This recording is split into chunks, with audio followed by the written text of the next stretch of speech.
Today, our program is, our speaker is Jerry Beck. Some of you heard Jerry speak several years ago when he spoke about his interesting journey from Gdańsk, was it? Danzig, which is Free City in Poland, to the United States. And today he's going to talk to us about his career here in the United States. He worked most of his time for the Ford Motor Company. So he's going to tell us about all of the exciting things he did before. Jerry? I was born in the Free City of Danzig, and I don't know if any of you remember the history a little bit. That was established in 1920 by the League of Nations as a city-state, which was a German city, which was a big harbor at the Baltic, which served as really the Baltic for Poland, which was newly established, plus the hinterlands as such. But there was a history to Danzig for the last 1,000 years. It had been a city-state on and off in the Middle Ages, under Napoleon and so on. So there was a historic significance to it. And that made it an independent state. There were about roughly 40,000 Jews in Danzig, close to 8% of the population, which was quite high as such. There were quite a few, mostly German Jews, but there were quite a few Polish and Russian Jews who used Danzig as a holding city while they were waiting for immigration to U.S. and other cities because of its free city state. And the Jews in Danzig were pretty well middle class. My parents owned a furniture store, and we lived a pretty good life. You can't complain. By 1933, the Nazi Party gained control of the parliament. Danzig had a parliament as such, and took over, had about 70% of the vote at that time, because there were mostly Germans living in Danzig. Despite that, my uncle was a senator. He represented the minority. He was minority leader, and he represented the communists and the socialists. And he stayed in parliament until 1938.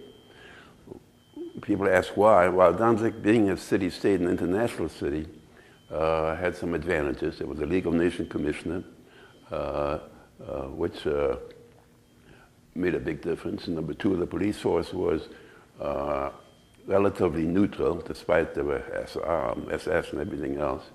And there were also, being an international city, the American consulate, the British consulate, and so on. So there was not that much persecution going on.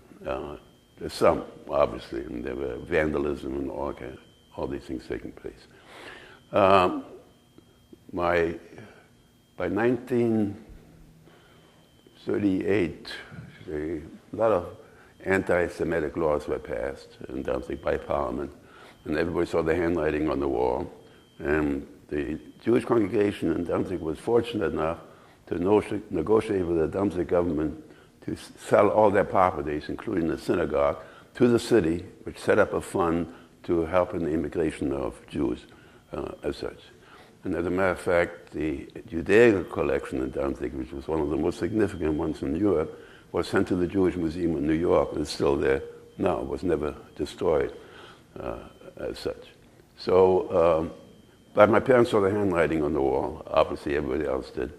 And my brother was sent to England to school in beginning of 38, when I followed him in December of 38 as such. So we went by ourselves to school in England at the urging of the British consul, who was a very good friend of my parents. That helped. He arranged for the schooling and he arranged for the visas and everything else, which had to go with it. And my parents followed in the spring of 39 to come to London, and then there we awaited our American visa. I have something else. Here is my original Danzig passport, which I'll pass around. It's including the visas. And the passport doesn't say about religion or anything like that, because, as I said, the League of Nations was still a pretty powerful force at that time.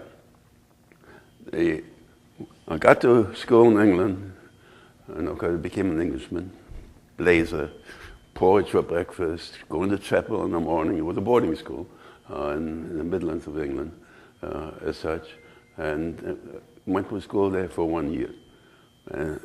My parents got the American visa in London, and we left we got it September 39, and that's the day the war broke out in Danzig. And World War II started in Danzig, if you know your history, because Hitler declared Danzig to be part of the German Reich, and we left a month later from London for New York. So that's my first phase of my life, which I call the Danzig phase, as such. And I went to Jewish school. 4 years I went to public school. They had established a Jewish high school in Danzig. Went to the Jewish high school, belonged to the great synagogue. I was in the children's choir and all that kind of. I still could sing in those days. And in the summertime, we went to Zappart, which was a resort area outside Danzig, which was very famous. It had its own casino. It was called the Monte Carlo of the East, because it was a very wealthy community as such. So life wasn't that bad. I'm sure my parents suffered a lot of anti-Semitism. I'm sure I was shielded from it as such, because as a 10-year-old, 8-year-old, I really didn't know what was going on to a great extent. So we left, as I said, in '39. We were all united in England, and then we immigrated to New York. So I've divided my life into sort of 4 phases. The first phase was the Danzig phase, and I don't want to go into more details about it, because I did give a lecture about 4 years ago on Jews in Danzig. I don't know if any of you remember that. And I had a lot of historic data and a lot of other data related to it, including a very good video which was prepared by the US government on Jews in Danzig, which is available, by the way, in the library here, as such, if there's any interest. The second phase was New York, schooling, Army, which lasted from 1939 to 1950. So I went to school in New York. I graduated from high school at 16. Then I didn't know what to do. I went to a drafting school to learn mechanical drawing, got a job as a draftsman. This was during the war years. It was quite easy to get as such. And then I was eventually drafted into the Army, which was at the age of 19 as such. The Army at that time was so desperate for people. When I got in, they didn't send me to basic training. They sent me to school. So for 8 weeks, I went to Adjutant General School to become a counselor. So I was assigned to counsel combat veterans coming back after 6 years of service. And here was a 19-year-old, telling them what to do with their civilian life. I guess my name too famous. I discharged Mickey Rooney. Mickey Rooney was quite well known by that time because he was already a child actor and so on. He came to our unit for discharge. The Army experience wasn't that interesting, except I had 2 very short-term experiences in the Army. For 4 weeks, I was assigned to review court-martial cases because they ran out of officers. And it was amazing what you learned in these 4 weeks. You had every veteran would be discharged with a dishonorable or a discharge without honor because of a conviction in the Army, had to be reviewed. And so we got the file, we had to talk to them, and we made a recommendation that was sent up the line as such. And I heard some hair-raising experiences. People were convicted of rape, they were convicted of manslaughter, they were convicted of desertion, and some of the mistreatment I heard, I just wouldn't believe it. Some of these, especially deserters, were treated, tortured, and so on, in American military prisons in southern France, which later came out in a congressional investigation 2 years later, as such, was hair-raising. So the army is capable of doing that, as we found out in Iraq.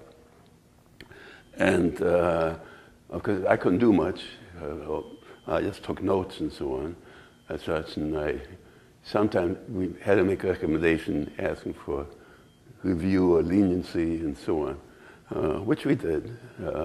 And very often we got refunds for people who were fined thousands of dollars or involved in other aspects like black market dealings and so on.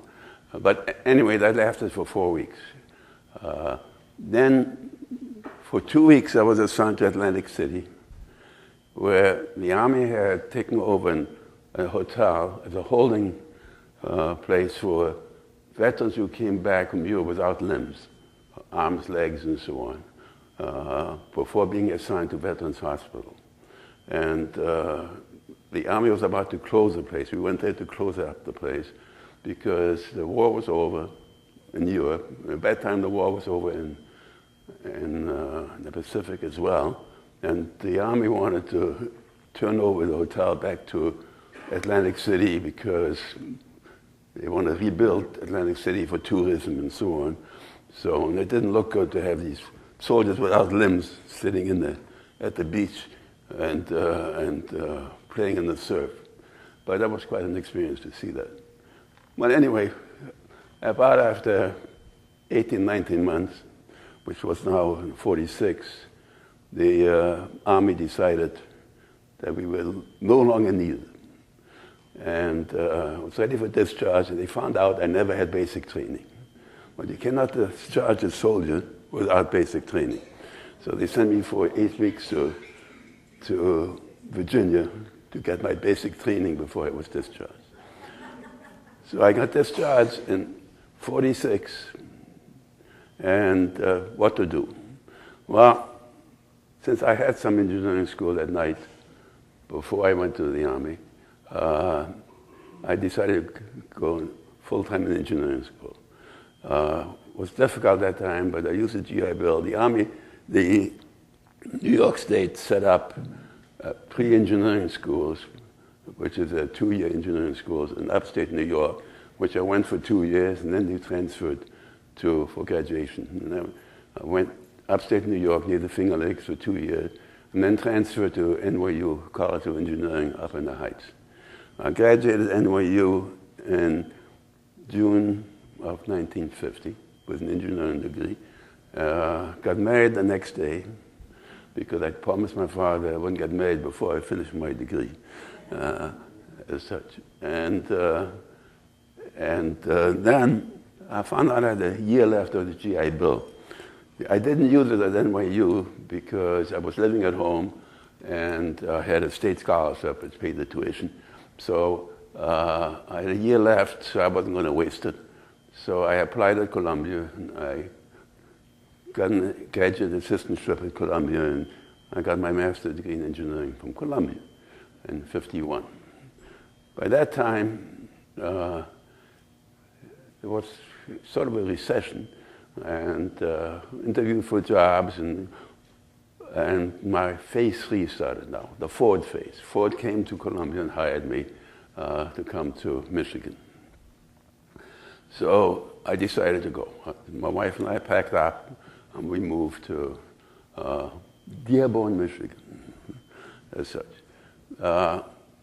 Ford was an interesting company in those days. Ford was going through a major revitalizing, restructuring, and so on.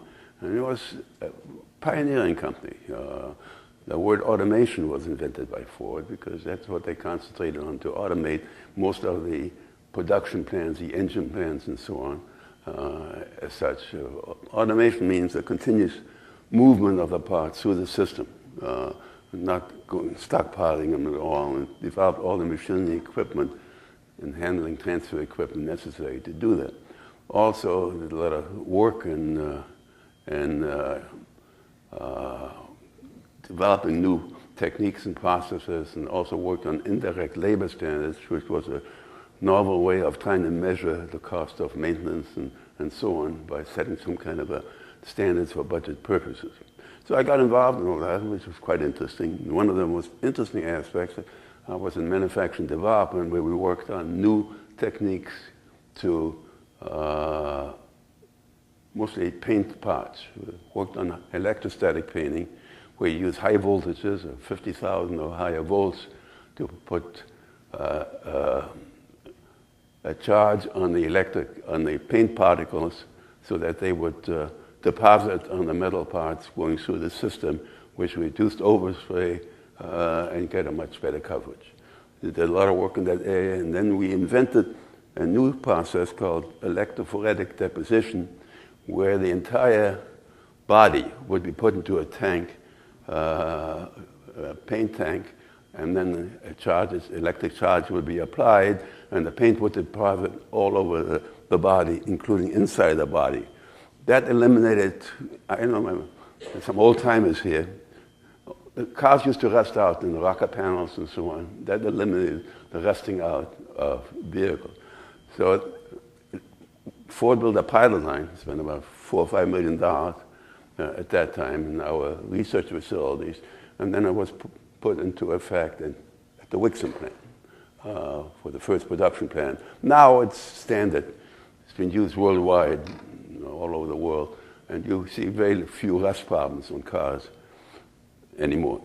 Well, in the meantime, I went to night school and got my law degree. I went to Wayne State University at night, and while working at Ford, and got a law degree, which also, when I got my professional engineering license at the same time. And luckily at that time, Michigan had passed a law where veterans could take the bar exam 10 credit hours before graduation to make up for lost time. So I had nothing to lose. I took the bar exam and I passed it. So then what to do? Engineering, law degree, and I tried to figure out what can I do with it. And patents was a logical choice because a combination of engineering and law to do patent work was interesting. I applied it for it to work in the patent department. They turned me down, saying, we don't train people, we only take people from Harvard, law graduates like that. So I applied for the patent office for an appointment. But I had a boss, engineering boss, who called up. Where was this, please? What year are you talking about? I'm talking about 1960, 61. Okay. A Ford, an ex-Ford retiree, so he's keeping me honest. I got lost in your conversation as to exactly when this occurred. Okay. So my engineering boss convinced the vice president legal counsel to transfer me to the patent department, which was godsend. I didn't have to move my family. By that time, I had 3 children. Means I wasn't that busy in night school. I still had time enough to have 3 children. But I was a little disappointed in the patent section. There was a lot of technical writing and so on. So I was there for 5 years. We had some interesting experiences. I did get involved. I met an awful lot of nice people because we were out talking to inventors all over the company. And at that time, Ford was doing a lot of research in every field, unlimited, They had a scientific laboratory which worked on everything: magnetic levitation, medical research. They worked on. There was no limits on what research was being done. And surprisingly, the scientific laboratory, the head of it was Dr. Goldman, who was an Orthodox Jew, and about 20% of the scientists working at that time were Jewish. A lot of Israelis, surprisingly, worked for Ford at that time in basic research. And met fascinating people. Ford had 2 divisions in California, one on Palo Alto and one on Newport Beach, which worked on advanced electronics, missiles, gas turbines. They worked on everything at that time. Things you read about today, they were working for, mostly on government contracts. So you met it was very, very interesting. Also, the other aspect was when Ford was sued for patents, they hired outside counsel. And the outside counsel had to be coordinated with the inside people to get testimony and dig up information. So we got involved in some fabulous legal cases, and patent cases are very, very difficult. Very, very difficult. It's most likely one of the difficult litigation you can undertake. It's very costly, by the way. So we had to do quite a bit of work gathering evidence, data, attended some cases. I attended the case in the Canadian Supreme Court, which was sort of fascinating. Ford was being sued for patent infringement in Canada, and our defense was that there was an old US patent which read onto the patent which we were being sued upon. And the court had to decide, Canada was a British common law country, not using British common law, and under British common law, we wouldn't have had any defense at all because we couldn't apply it. Under US law, we could apply the old prior art as a defense. Well, the Supreme Court held for Ford, not because they didn't believe in British common law, except they said that the Canadian Patent Act was based on the US Patent Act. And since it was based on the US Patent Act, there should be some leeway in applying US precedents. So it was fascinating us working in the Supreme Court. You know, Canadian Supreme Court works very much different than our Supreme Court. So the judges actually can cross-examine witnesses and so on, which is, of course, they had these big hats on, with colored and so on and so on. But that was kind of fascinating. And there were some other cases. But my big break came when Ford asked for a float glass license. Now, you need some little bit of explanation. Float glass is a new technique of making glass. The old type of systems where you wanted high-polished, good optical glass, you had to take a piece of glass, a slab, and you polished it with big wheels to get optical pure glass, which could be used in windshields and so on. And it was a very expensive process. Well, an English company named Pilkin invented the float glass process, where the glass was poured from the furnace directly on a hot tin bath.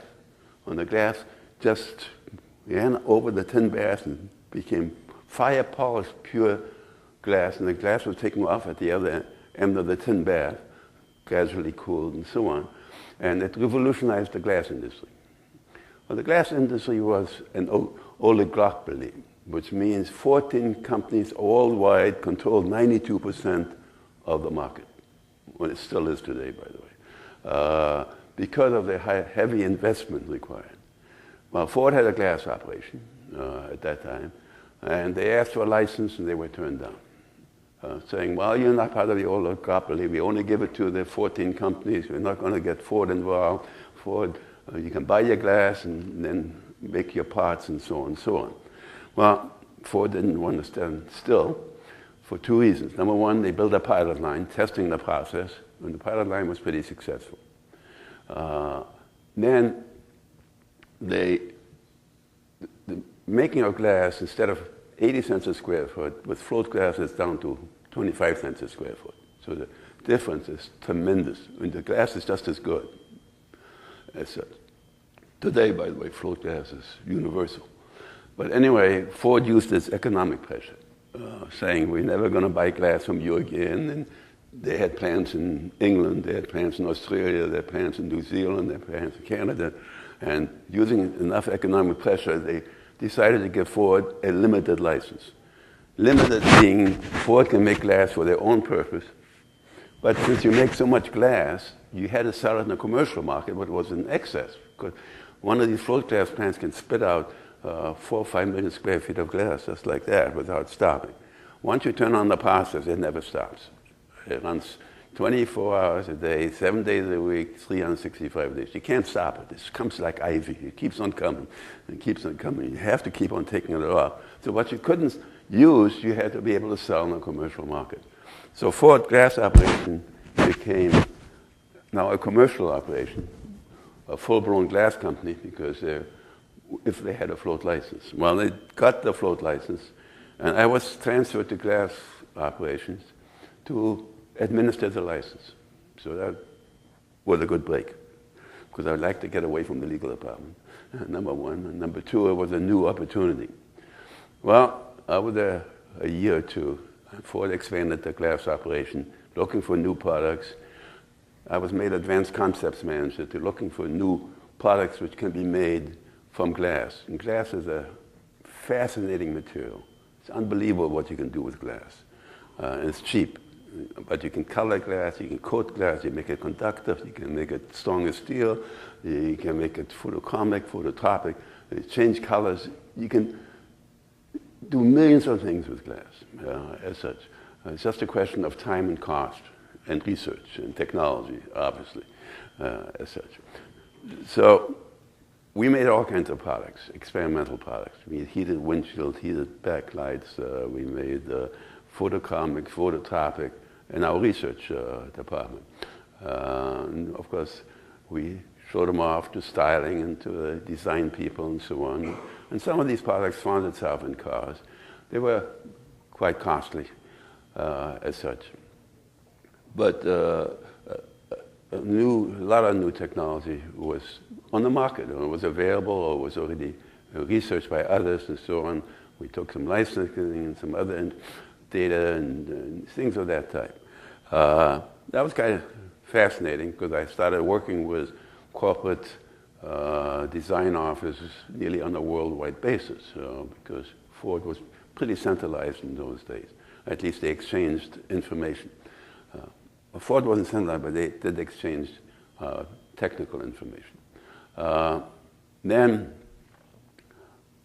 at the same time, I was appointed as a U.S. delegate to the International Standards Organization on automotive glass. The ISO, which is short for International Standards, tried to standardize worldwide glass certification. Every piece of glass going to your car and so on has to be certified by the government as being safe, meeting their safety standards. But it was terrible, because every country had different standards. And it made it nearly impossible to ship finished glass. Finished glass, I'm talking about fabricated glass, automotive glass, to other countries, even in cars, because the other country wouldn't approve it as such. So the ISO was very much concerned in trying to standardize glass, and partially successful, never fully successful. You always run into nationalism, nationalistic, like, look at the US, the only country still on the English system, not using the metric system, which makes it much more difficult to standardize when the rest of the world's on the metric system, we still use the English system. But so I ran into these type of problems. But it gave me a chance to meet a lot of people, because we met at international cities every year, every 6 months apart, and traveled all over to these meetings in Tokyo, Berlin, or London, Paris. And you met other glass people as well. Then I had another call, which was godsend for me. Former boss, engineering boss, who was now a vice president in Europe, called me and said, "Jerry, we got a glass problem here." glass is so expensive here. We can't get cooperation to supply it. We have real difficulty getting new products. Europe was still using tempered windshields at that time. We used laminated windshields, which is glass, piece of plastic and glass, which retains you in the vehicle when your head hits the windshield. Now, if you hit it at 50 miles an hour, you go through it. But I'm talking about 10, 20, 30 miles an hour. The glass will sort of capture your head as such. It will cut you up a little bit. But that wasn't used in Europe and most of the vehicles. They always used tempered glass, what we use in side glass. It broke into little particles as such. And a lot of Ford managers, especially the Americans who were used to laminated windshields, says, we want to buy laminated windshields, it costs us $300 more, we can't afford to put them in cars. The public doesn't seem to know that much difference anyway, and we can't put the $300 charge for it because it would be a safety item. So he said, come over here and we want to discuss all this. So I went to my boss, my general manager of glass operation, who was an old-time Fisher Body GM guy, which Ford had brought in. They brought in a lot of GM people in those days. And I asked to go to Europe. He says, no way. Europe is Europe, US is US, and we're not going to do business. That's a different world, and so on, as such. So I took vacation time and went anyway. And I met with a lot of Ford people over there, and there was a great need. When I came back, he called me to my office, his office, and said, I want to talk to you about it. In those days, there was a risk that you might get fired. But I said, hey, I'm writing a report. After I write the report, I'll gladly discuss it with you. He said, okay, I guess I can wait. I sent him the report 3 days later. He called me and says, go ahead and what you're doing, I'll pick up your expenses for your trip. So that was a major breakthrough because I started going to Europe, meet with Ford people all over Europe to discuss glass problems. We made studies to build a laminating plant. We made studies to build new technology plants over there, except we couldn't do it because our license didn't permit us to do it. The license restricted us to the US market. So we went to the next phase of hiring. Ford spent a lot of effort in that to break the monopoly which existed. And at the same time, the common market was starting to adapt antitrust laws because common market was relatively new, and they copied some of the U.S. antitrust laws, and there was a beginning a movement against these restrictions, as such. And so we were able to sit back with Pilkin and give us limited rights to bring in glass, to ship glass in the U.S. and so on, using this kind of pressure on the licensor. Another thing happened, which is kind of interesting.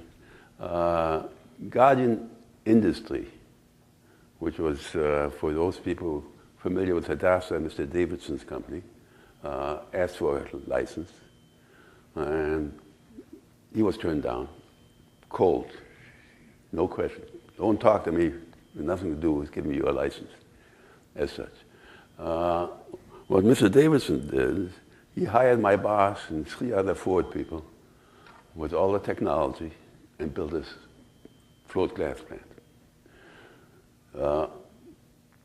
Pilkin obviously was very upset. And they didn't sue Guardian because when you sue somebody in federal court for patent infringement, one of the defenses is antitrust. And if an antitrust case is upheld, the patents are declared invalid. So they weren't going to risk, they were making $30 million a year or a month in license fees worldwide. They were going to risk their patents to sue Guardian. So the risk was too great. So they came to Ford and says, you sue. So, because after all, they stole our technology through you, as such. Well, this was a long discussion at Ford, the board of directors and so on decided not to sue because there's nothing in it for Ford. Ford couldn't gain any damages, so to say. All they could get maybe an injunction against the ex-employees, when the publicity would not be favorable to Ford. So Ford decided not to sue as such. But Pilkington was hoping that the plant would fail. They said, he just can't steal blueprints and build a working plant because a lot of know-how and other things involved. Well, it didn't fail. Mr. Guardian became a very successful float glass company. 7 years later, they did sue in Detroit in federal court in patent infringement. It was a very interesting case because it was in camera. In camera means there was closed door. The very few cases tried closed door because of the confidentiality of the testimony as such. And I attended that trial as such. But the judge threw out the case saying, hey, you can't wait 7 years to bring a case after you knew that for 7 years they were infringing on what we call legally latches. The case was dismissed as such. And Guardian got a limited license at a relatively cheap price as a settlement as such. So anyway, I lost my boss, who was a nice guy to work for. But anyway, as such, I got involved, and every time there was a problem in glass anywhere in the world, I got a call. I was Mr. Ford Glass. So we got a call that's in Brazil. Brazil wanted better glass. They couldn't buy good glass. They couldn't do, how do we get glass to Brazil? So I went down there, discussed it with them, had to work with the government because you had to get import licenses and all that. And it took a lot of work, but we supplied Ford of Brazil for 3 years with all their glass requirements, till the industry was able to build up and meet competitive pricing. We got a call from Argentina. Ford Argentina had made a contract with the Argentinian government to study what it takes to update the automotive industry to current state of art. So I went down there to study the glass industry as such, and I spent time for a week with a bodyguard, day and night. In those days, you had to have bodyguards because they were shooting automotive people. As a matter of fact, Ford lost a plant manager down there. He was assassinated as such about 6 months before. The guys were shot? Yes, was killed, yeah. And so we studied it. We spent a week down there and then made a report to Argentina as such. That was kind of fascinating. And also, I got calls because now, because of my ISO and so on, I got calls from glass companies all over the world. They wanted to do business with Ford. Ford had a big advantage. Not only was it a glass company, but we were an automotive company. So when they developed an automotive product, they had to test it and find out what it takes to put it in the vehicle and what had to be done with it and how you test the glass part in a vehicle with rollover and crash tests. And glass companies couldn't do that. Ford was a very potential good partner because they had the capability of doing all that and evaluating the product. So I got called. Every glass company eventually called me somewhere. We have a new product. We want Ford look at this. We want to do business with Ford. We want to do a joint venture with Ford. I got calls from Yugoslavia. I got calls from Spain, from as such. And I usually met with these people to find out what their intention was, what their business plan was. And if it was of interest to us, we assigned somebody in our operations to look it over and see if it's something to pursue as such. We did a lot of licensing, cross-licensing. When they had a new technology, we would take a license, or we would license them with Ford technology or whatever was needed to bring the product to fruition. Then got a call from Ford of Europe. They wanted to, Egypt has requested a glass plant before, the float glass plant in Egypt. So we made a complete study to build a glass plant in Egypt. And we got a lot of data from the American consulate in Cairo. We got a lot of data from the government, got data from the Egyptian, poor data from the Egyptian We dug up through old CIA files on Egypt.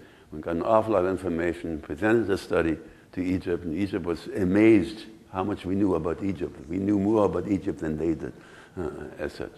But the plant was never built because they couldn't get the financing. Egypt was a bad credit risk.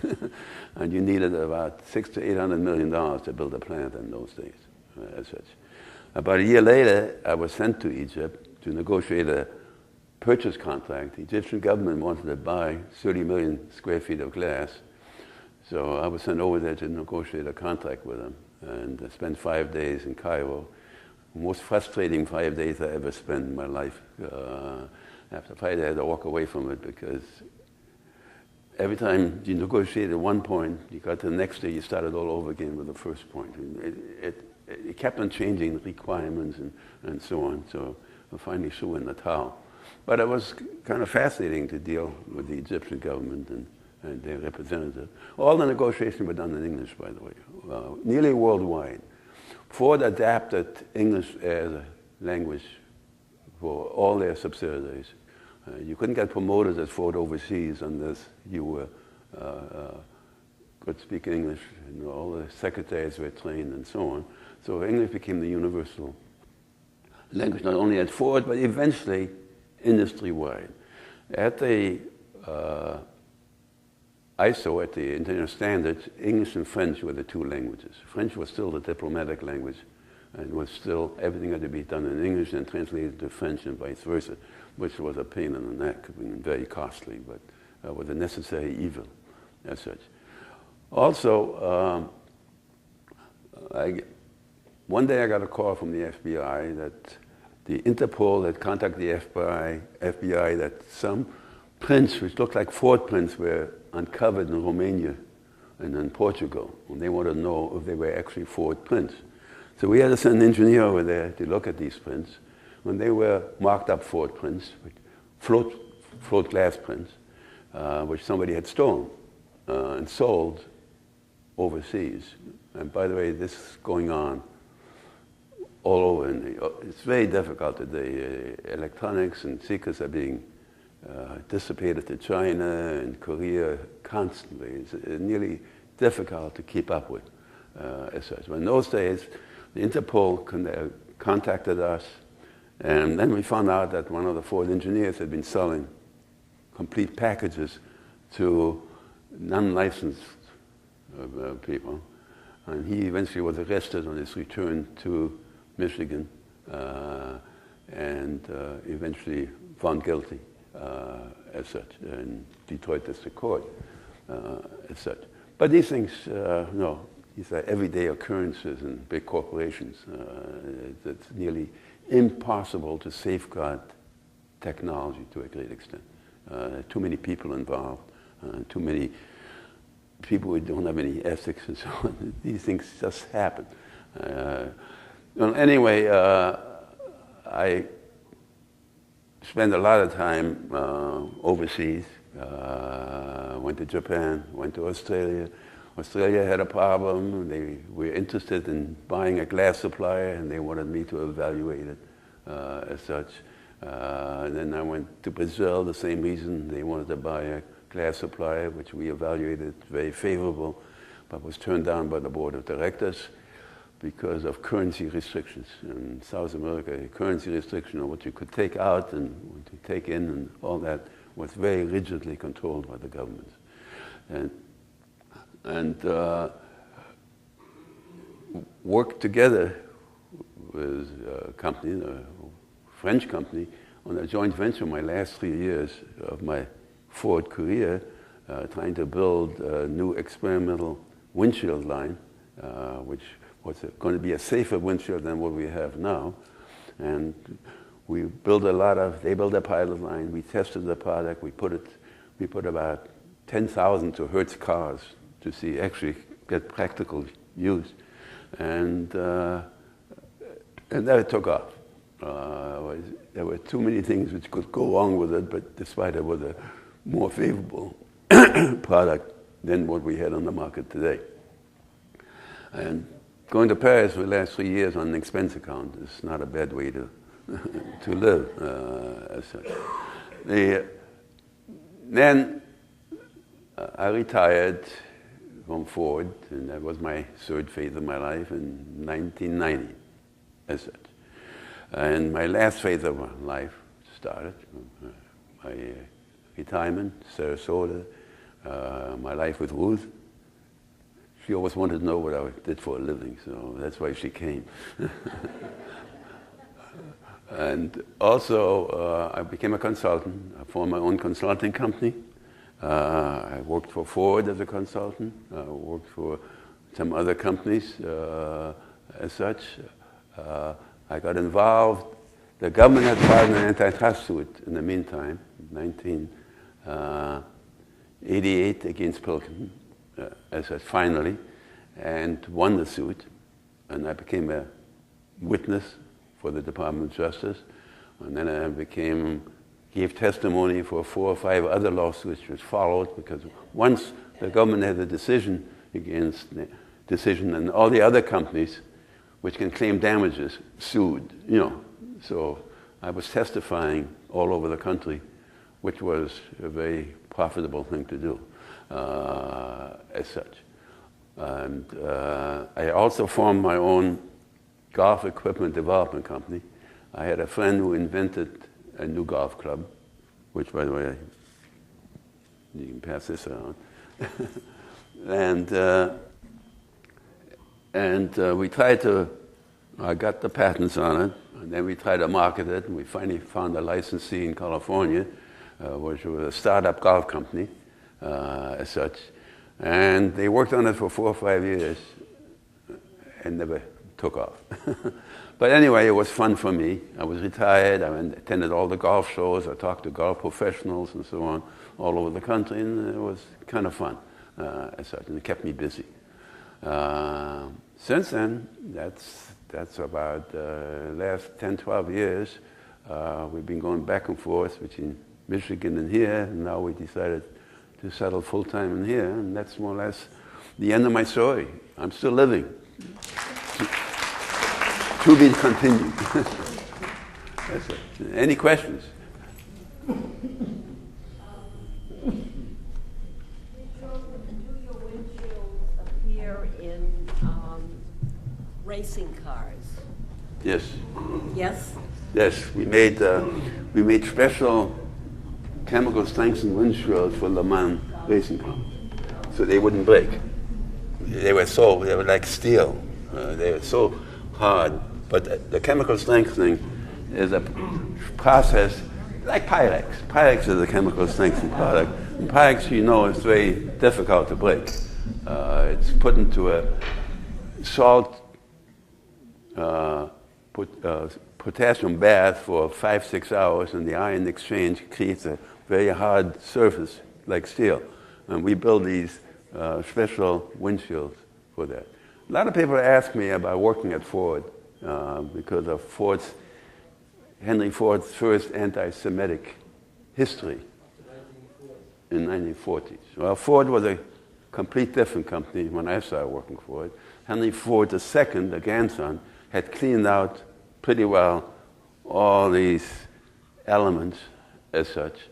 And as a matter of fact, in 1980, Ford had more Jews working for it than any GM and Chrysler combined. And also, Ford was the first company to build a plant in Israel in 1968, which put it on the Arab boycott list, and they lost all the business with the Arab countries. As a matter of fact, they closed the Egyptian plant, and the reason Ford made a study to build an Egyptian plant was to hope to get off the Arab boycott list, as such. They lost an awful lot of business because of it. I saw the Ford plant when my first visit to Israel in 1974. I stopped by at the Ford plant. Since then, the plant is closed. In those days, you shipped complete disassembled vehicles in big boxes, and they were assembled locally to save 30-40% in custom duties. That's passé. You can't rebuild a car. It's too complex today. Today, cars are shipped as a whole. And when my wife and I were in Ashdod, Israel, 4 weeks ago, and at the port, as far as your eye can see, are cars which are coming from all over the world into Israel, thousands and thousands of cars on the docks waiting to be distributed to dealers. That's the way cars are shipped today. as such. Yes. I have two questions. Number one, did your wife travel with you when you went in all these wonderful places? And number two, did you visit any Jewish communities all over the world? And can you tell us a little bit about the differences in Brazil and Argentina to all the ones in Asia and Europe? Well, my wife traveled with me the last 3-4 years. She went to Japan with me, to Australia with me, and to Europe 4 or 5 times as such. But it's not easy traveling with your wife when you're in business. Because it does slow you down. When I went to Argentina, I called the local rabbi and he invited me for Shabbos dinner on a Friday night with my bodyguard. He said, bring your bodyguard and come to Shabbos dinner. I didn't go because I had to finish the report because we were leaving back for the States, the next day. But I talked to him for quite a while. It was Rabbi Myers who came well known in the Masorti movement. Later on, he became second in charge of the Masorti movement after he was in Argentina as such. May I say something? Somebody asked about the anti-Semitism. I came from Michigan, and I had a little more experience with Ford on a personal basis than Jerry did because we lived around them. We didn't have a mansion, but we lived in a relatively poor neighborhood. The Fords lived somewhat a little afraid, but later on, we used to meet them, and I had a chance to talk to them. But anyway, I must tell you, there's Henry Ford II, called the Deuce, got rid of all these crazy people that his grandfather had hired. And he went around with the Jews. He went around with Max Fisher, who was a very wealthy man, and a man by the name of, he had 60 million malls. What was his name, Jerry? Taubman. Taubman had the malls. Anyway, I want you to know that today the president of Ford is Jewish. His name is Mark Fields. He has what? Mr. Fields was next in line to be president. He lives in the Jewish area in Michigan, goes to the shul with everybody. His 2 helpers, their vice presidents, are Orthodox Jews. And then 3 years ago, Yeshiva Akiva was going broke. They couldn't pay their teachers. So Ford got together and they gave them a lot of money so that the Yeshiva could continue operation. So that's Ford. So it's too bad that they still have the stigma of the grandfather. By the way, Jerry and I have had some very personal experiences. Should I tell them about Germany? No? Oh, yes? Okay. No? I was sent to Germany for the first time in I did not want to go to Germany, and but I had never traveled as Jerry traveled. It was very wonderful. But when we got to Germany, we were met with a car. The wife of the gentleman who was president of the glass company, who wanted Ford business, of course, threw the red carpet for us. So she said to me, Bruce, you want to go shopping? I take you. So we got in this car, and this guy, the chauffeur, would drop us off at a store, and we'd go around, and then he would pick us up so she didn't have to park, and then he would carry packages. I couldn't spend any money in Germany. It was just, I just couldn't. Anyway, I have to tell you, and it's not a nice story, but I'm going to tell you. We had been with them for several days and weeks, and we did not stay with them because Ford doesn't allow it, and I was glad. I wouldn't have stayed with them anyway. And we had a very nice time, but the waiters, because this president of the glass company, the waiters were so obsequious, it made me uncomfortable. If they would come and then they'd bow at our table, Herr Wolf, what you want, Herr Wolf in German. It was disgusting. Anyway, all of a sudden, dinner time, we had been with them for a week, Katie says to me, Ruth, what do you think of our country? It is beautiful, is it not? It is beautiful. Jerry's kicking me underneath the table, but I figured, listen, it was so horrible. He can kick me all he wants. I'm not going to keep quiet. I said, listen, Katie, you have forgotten that Jerry and I are Jewish, and when I come to Germany, I carry a lot of emotional garbage with me that I don't have from many of the other countries. Not that they were so wonderful. I said, but Germany was not so wonderful. We did not know what was going on. We did not know about it.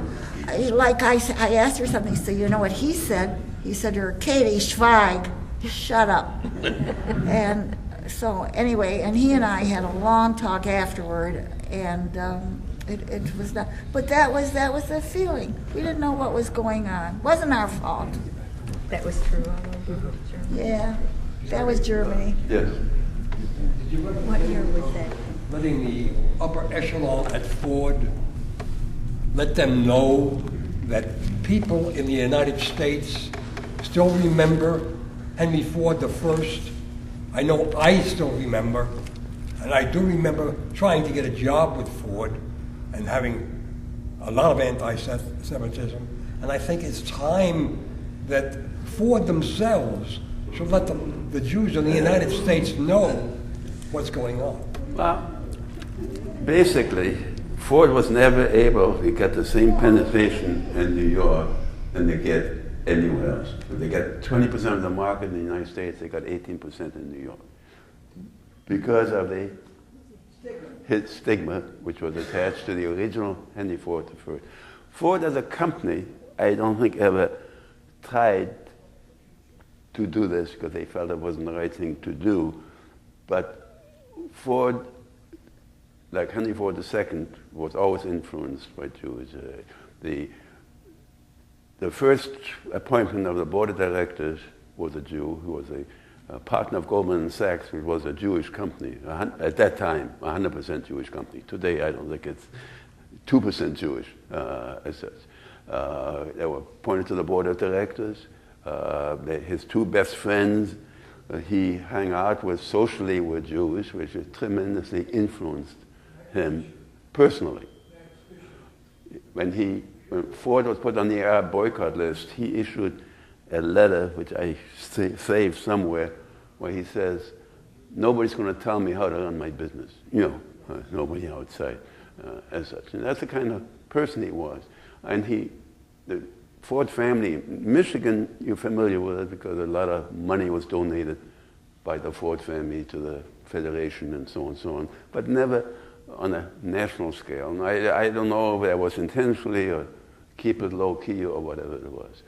I personally never ran into any anti-Semitism. I'm sure there was. You always run into some anti-Semitism, but I never personally did as such. As a matter of fact, I didn't hide on it.